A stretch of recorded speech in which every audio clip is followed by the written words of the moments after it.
جس کا سب سے بڑا ثبوت ہے ہمارے لوگ تو کہتے ہیں جی پہلے اسلام کا بڑا اچھا دور تھا. میں یہ کہتا ہوں کہ نبی الاسلام صحابہ تابعین کے بعد اگر سب سے مبارک دور اسلام نے دیکھا ہے نا تو یہ ہے. کیا یونیورسٹی لائف سے پہلے کوئی دیوبندی کہہ سکتا ہے میں نے کبھی کسی شیعہ کے ساتھ بیٹھ کے کھانا کھایا ہو؟ میں وہ اپنی بات کرتا ہوں. میں 1995 سے 2000 یہ میرا یونیورسٹی کا 5 سال کا تھا پیریڈ. اتنے کٹر قسم کے ہم بریلوی تھے. اس کے باوجود چاروں نہ چار ہم نے ہاسٹل میں ہماری دوستیاں شیعہ کے ساتھ بھی تھی, دیوبند کے ساتھ بھی تھی, اہل حدیث کے ساتھ بھی. اہل حدیث کو تو میں یعنی پلانٹ ارتھ کی سب سے مکروہ ترین مخلوق سمجھتا تھا اس زمانے میں, ٹھیک ہے. اس کے باوجود میرے بڑے قریبی دوست اہل حدیث تھے, لیکن اللہ کے فضل سے کبھی نہ ان کے پیچھے نماز پڑھی نہ انہوں نے میرے پیچھے پڑھی.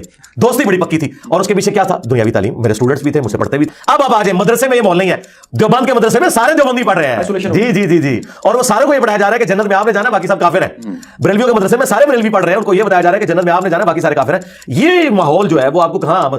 یہ مجھے بتائیے کہ اسلام کو مکمل ضابطہ حیات, مکمل سسٹم, ایک سیاسی بھی اور عام انسان کا بھی کہا جاتا ہے, لیکن ہم لوگ اس کو مانتے ہیں. اسکینڈینیوین کنٹریز میں, دنیا کے بہت سے ملکوں میں جہاں پہ سیکس ود کنسنٹ جو کہ اسلام کے مطابق جائز ہے ہی نہیں, وہ ہے سودی نظام ہے.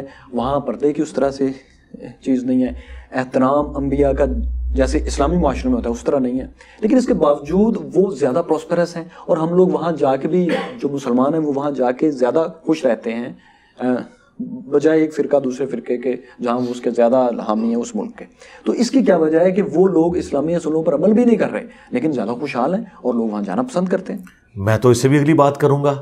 ایک یعنی ریلیجس گیٹ اپ کے اندر ایک میکینیکل انجینئر ہوتے ہوئے اور ایک پڑھا لکھا انسان ہوتے ہوئے اس دنیا کا, میں کہتا ہوں انہوں نے دنیا کو جنت بنا دیا.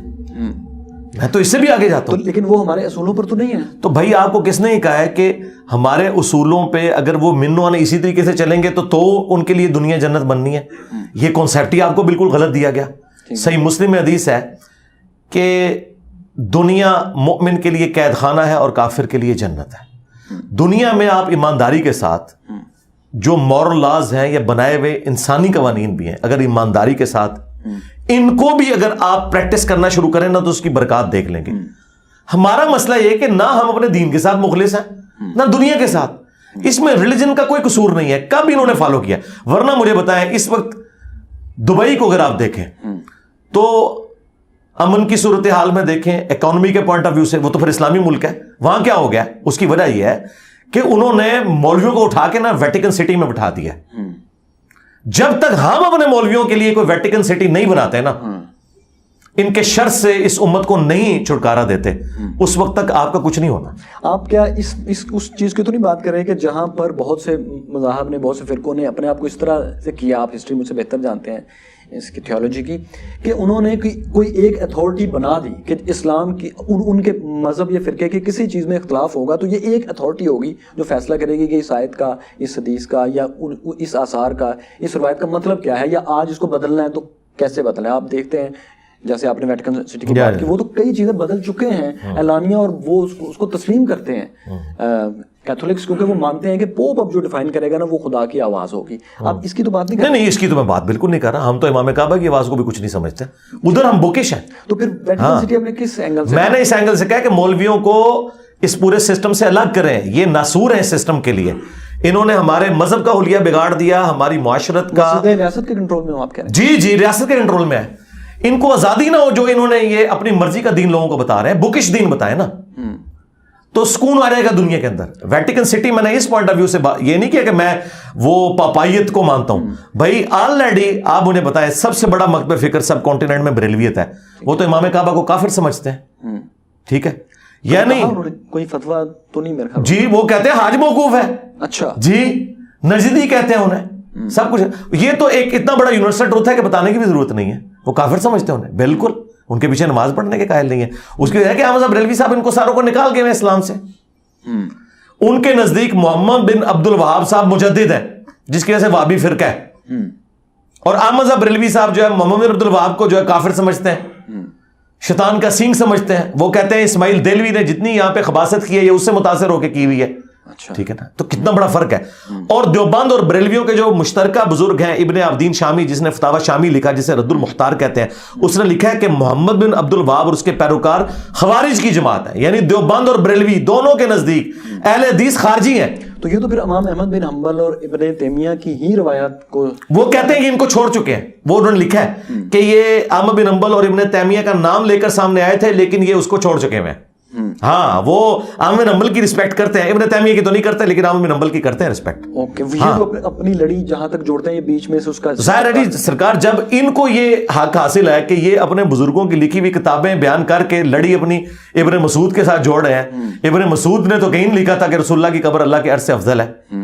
ابن مسعود نے تو کہیں نہیں لکھا تھا کہ ہم بزرگوں کے قبروں اور سینوں سے فیض لینے کے قائل ہیں. ابن مسعود نے تو نہیں لکھا تھا کہیں پہ کہ جی جو ہے بزرگ قبروں سے نکل کے بھی آ کے بات چیت کر لیتے ہیں. یہ تو سب کچھ دیوبند, بریلوی, المہند اور اسام الحرمین میں یہ ساری جو ہے خرافات لکھی گئی ہیں نا. یہ تو ان کی طرف تو خواہ انہوں نے منسوب کیا ہوا اپنے آپ کو. اچھا, یہ بہت زیادہ مسئلہ جو فرقوں کے درمیان اور یہ جو ساری نفرت پیدا ہوئی ہے, یہ کیا اس کی ایک وجہ یہ بھی نہیں ہے کہ ہم بچپن میں ہی, اب تو یہ بہت رواج سیاست میں بھی آ گیا ہے کہ ابھی 5 سال کی عمر تک بچہ پہنچتا نہیں ہے, لیکن ابھی وہ ان لوگوں سے ملا نہیں ہوتا جن کے بارے میں ہم اس کو نفرت سکھا دیتے ہیں. جی ایسے ہی ہے. وہ مذہب, مختلف مذہب کو, خاص طور پہ ہندو, یہودی کو تو 5 سال کی عمر تک بتا دیتے ہیں کہ آپ نے اس سے نفرت کرنی ہے. اور بہت سے لوگ اب سیاستدانوں کے بارے میں بھی بتاتے ہیں, اور بہت سے مختلف فرقوں کے بارے میں بھی بتا دیتے ہیں کہ اس سے آپ نے نفرت کرنی ہے. یہ کچے ذہن میں یہ جو نفرت بھری جاتی ہے, بجائے اس کے کہ آپ اپنے بات سمجھائیں یا اس کو ذہن کو کریٹیکل تھنکنگ سکھائیں یا اس کو محبت کرنا سکھائیں, یہ جو نفرت بھری جاتی ہے, صحیح یا غلط آپ کے خیال میں اس کی اہمیت کیا ہے جو چیزیں آج ہم بھگت رہے ہیں اس میں؟ یہ ساری وجہ یہ ہے, یہی تو میں کہہ رہا ہوں. ہمارے ماں باپ, ان کا کہنا یہ ہے کہ ہم اس لیے بچوں کو بتاتے ہیں کہ یہ کل, جی میں آپ کو بتاتا ہوں, ہمارے آباء و اجداد کے مینٹل ماڈلز, جیسے وہ شاہ دولہ کی چوئی ہے نا, وہ شروع میں وہ ایک اوپر لوہے کا ایک ان کے اوپر چڑھا دیتے ہیں, یہ گجرات شہر میں, تو وہ ان کے سر آپ کو پچکے ہوئے نظر آتے ہیں. ہمارے سارے آباء و اجداد کو انہوں نے شاہ دولے کی چوئی بنا دیا. ٹھیک ہے, مینٹل ماڈل اسی عمر میں بن جاتے ہیں. اب آپ کو ریولوشن جو نظر آ رہی ہے نا کہ میں نے آ کے وہ خول توڑے ہیں, اس کا کریڈٹ سب سے زیادہ میں دنیاوی تعلیم کو دیتا ہوں. اس میں کسی عالم کی کوئی کنٹریبیوشن نہیں ہے اس حوالے سے کہ انہوں نے ان کا دماغ کھولا ہو. باقی دین کے حوالے سے جو ہے ہم اس کی قدر کرتے ہیں. دنیاوی تعلیم نے کرٹیکل تھنکنگ کے اوپر ابھارا ہے آج کے پڑھے لکھے انسان کو. تو وہ اپنے ماں باپ سے بھی اب اختلاف کرتا ہے کہ یہ لکھا کہاں ہوا ہے, یہ کیا چیز ہوئی. ٹھیک ہے, میرے چھوٹے چھوٹے بچے مجھ سے بحث کرتے ہیں کہ بابا یہ کیسے ہوا. اچھا, ہم لوگ جب بحث کرتے تھے تو ہمیں ڈانٹا جاتا تھا, ہم اپنی اولادوں کو نہیں ڈانٹتے ہیں. ہم خوش ہوتے ہیں کہ یار یہ کر رہے ہیں, اس کا مطلب ہے کہ ان کا دماغ جو اللہ نے جس کام کے لیے بنایا تھا نا اسی کام کے لیے استعمال ہو رہا ہے. یہ نہیں ہے کہ یہ لوگ اندھے مقلد بن گئے. اس میں دنیاوی تعلیم کو میں کریڈٹ دیتا ہوں. جتنی آپ ایجوکیشن عام کریں گے اسلام کو اتنا ہی فائدہ ہے, جس کا سب سے بڑا ثبوت ہے. ہمارے لوگ تو کہتے ہیں جی پہلے اسلام کا بڑا اچھا دور تھا. میں یہ کہتا ہوں کہ نبی الاسلام, صحابہ, تابعین کے بعد اگر سب سے مبارک دور اسلام نے دیکھا ہے نا تو یہ ہے. یونیورسٹی لائف سے پہلے کوئی دیوبندی کہہ سکتا ہے میں نے کبھی کسی شیعہ کے ساتھ بیٹھ کے کھانا کھایا ہو؟ وہ کیوں؟ اس کی وجہ یہ ہے کہ پچھلے 1200 سال کے اندر ہمارے آباء و اجداد کو نہیں پتا تھا قرآن میں کیا لکھا ہے, حدیث میں کیا لکھا ہے, کیونکہ ان کی نیٹو لینگویج میں نہیں تھی. آج بچے کے ہاتھ میں سافٹ ویئر ہیں, وہ بتا سکتا ہے قرآن کی کس آیت میں کیا لکھا ہوا ہے. تو یہ بیچ کی جو ہے صدیاں ہیں جی, ان لوگوں اس کا میں آپ کو ثبوت دیتا ہوں. دیکھیں ان لوگوں کا پھر کیا قصور؟ مسلمان ہیں, مسلمان تو ہیں لیکن ان تک وہ تو ان کی تو عربی زبان نہیں تھی, ترجمہ ان کے پاس. یہ ٹاپک الگ ہو جائے گا, میں پہلے اپنی بات مکمل کر لوں, وہ بھی میں انشاءاللہ آپ کو بتاؤں گا. فی الحال تو میں آپ کو یہ مقدمہ سمجھانے کی کوشش کر رہا ہوں کہ یہ مبارک دور ہے. ٹھیک ہے, اس مبارک دور کے اندر اس ایجوکیشن کی وجہ سے عام بندے کو یہ پتا چل گیا کہ سچائی کیا ہے اور برائی کیا ہے ریلیجن کے پوائنٹ آف ویو سے. آج سے آپ 70-80 سال پہلے, 100 سال پہلے چلے جائیں, جب پاکستان بن رہا تھا اس وقت ذرا آپ مسلم لیگ کے جلسوں میں دیکھیں, آپ کو کتنے بندے داڑھی والے نظر آتے تھے. مودودی صاحب کی داڑھی نہیں تھی, وہ انہوں نے بعد میں رکھی. اچھا, آج ذرا سرکار کالجز یونیورسٹیز میں دیکھیں, نوجوان بچے آپ کو داڑھی والے نظر آئیں گے. جی وہ تو میں ادھر بعد میں آؤں گا, پہلے میں بچوں کی بات کر رہا ہوں. مسجدوں میں آپ کو میجورٹی کالی داڑھیوں والے نماز پڑھتے ہوئے نظر آئیں گے, بابے نہیں نظر آئیں گے. اور اگر آپ گاؤں ایریا میں چلے جائیں نا جہاں پہ ابھی یہ ٹیکنالوجی تعلیم نہیں پہنچی, آج بھی وہاں صرف بوڑھا بندے کھانستے ہوئے مسجد میں آتا ہے, جوان وہاں پہ نہیں آ رہے. یہ سارا کریڈٹ کسی جماعت کو نہیں جاتا, کسی عالم کو نہیں جاتا, دنیاوی تعلیم کو جاتا ہے. وہ اسکاف والی آپ نے جو بات کی, آج سے 40-50 سال پہلے اگر عورتیں کوئی پردہ کرتی بھی تھی نا تو کوئی بڑی چادر لے لی, وہ بھی گاؤں کی عورتیں, وہ پھولدار چادریں, وہ اس طرح. آج پرفیکٹ پردہ ڈیسنٹ انداز میں, یہ اس ماڈرن دور کے اندر. فیصل کی وائف نہیں کرتی تھی؟ مجھے ان کے بارے میں نہیں پتا کہ وہ نہیں کرتی تھی. اچھا, اچھا اب دیکھیں کہ یہ اتنی بڑی تبدیلی کہاں سے آئی ہے کہ لوگوں نے کریٹیکل تھنکنگ سے اسلام کو سٹڈی کیا ہے. اگر یہ کوئی علماء یا بزرگوں کی کنٹریبیوشن ہوتی تو 1200 سال میں یہ کیوں نہیں تھا؟ یہ ظاہر میں ہی آئی ہے یا آپ کے خیال میں باطن میں بھی آئی ہے؟ نہیں, باطن میں بھی آئی ہے. وہ کیا ہے؟ اس کی وجہ یہ ہے کہ جب آپ علمی طور پر کسی چیز کے اوپر قائل ہو جاتے ہیں نا, پھر آپ اندر تک قائل ہو جاتے ہیں اس معاملے میں. یہ آپ سمجھتے ہیں آج کے اس ماڈرن دور کے اندر جب کہ آپ کو کریٹیسزم بھی ملے ماں باپ کی طرف سے بھی, معاشرے کی طرف سے بھی, اور ایک نوجوان بچہ داڑھی رکھ لیتا ہے, ایک عورت جو ہے وہ سکارف کرنا شروع کر دیتی ہے, اس کے لیے بڑی, اس کو پوچھے وہ روزانہ پولیس رات سے گزرتی ہے, چونکہ وہ پیشن کے ساتھ قائل ہو چکی ہوئی ہے کہ یہ حق ہے, میں نے اس کو اس طریقے سے فالو کرنا ہے. پہلے یہ چیزیں نہیں ہوتی تھی.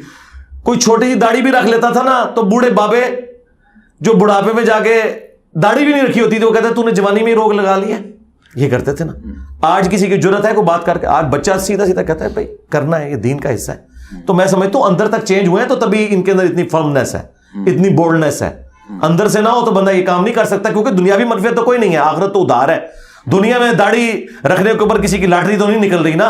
ہاں, یہاں تو لوگ کہتے ہیں کہ جی وہ ماں کہتی ہے میں دودھ نہیں بخشوں گی, تجھے اچھا رشتہ نہیں ملے گا, داڑھی جو ہے وہ کٹوا دے, یہ کر دے. مائیں تو ہماری اس خدمت کے اوپر مامور ہیں, مائیں تو کوئی نہیں بچوں کو داڑیاں رکھوا رہی, مائیں تو کوئی نہیں برقع کروا رہی, اللہ یہ کہ جن کی کوئی ذہنی تطہیر ہوئی ہے. میرا خیال ہے کہ یہ پوری کی پوری نیشن کے اندر جو اتنے بڑے لیول کے اندر آپ کو تبدیلی یہ پوری امت کے نظر آ رہی ہے, اس کا واحد کریڈٹ اگر جاتا ہے تو دنیاوی تعلیم کو.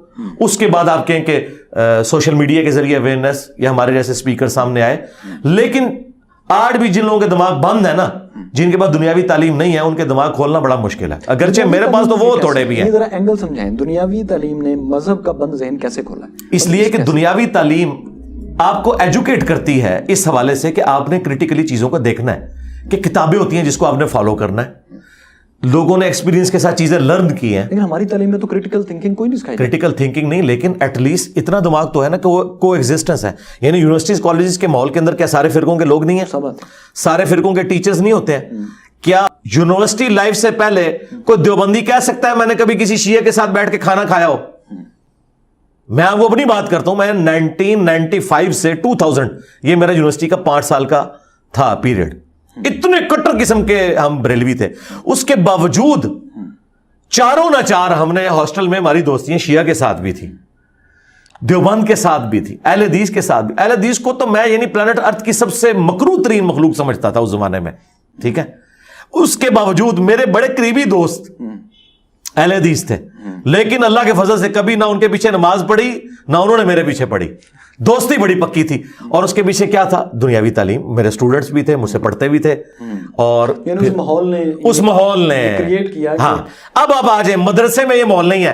دیوبند کے مدرسے میں سارے دیوبندی پڑھ رہے ہیں, جی جی جی جی, اور وہ سارے کو یہ پڑھایا جا رہا ہے کہ جنت میں آپ نے جانا ہے, باقی سب کافر ہیں.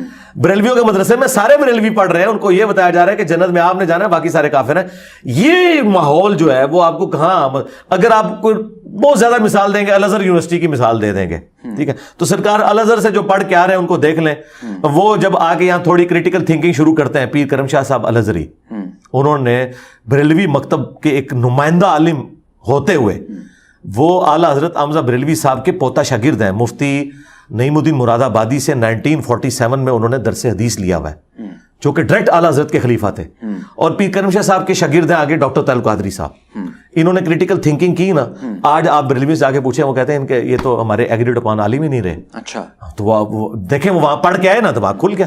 انہوں نے آ کے پھر کہا کہ نہیں یار, کچھ لنگوسٹک کے بیریئر ہیں.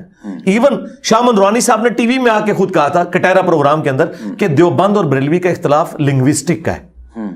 چند الفاظ کو وہ گستاخی نہیں سمجھتے, ہم انہیں گستاخی سمجھتے ہیں. نہ وہ گستاخ ہے نہ ہم گستاخ ہیں, بس صرف بیان کرنے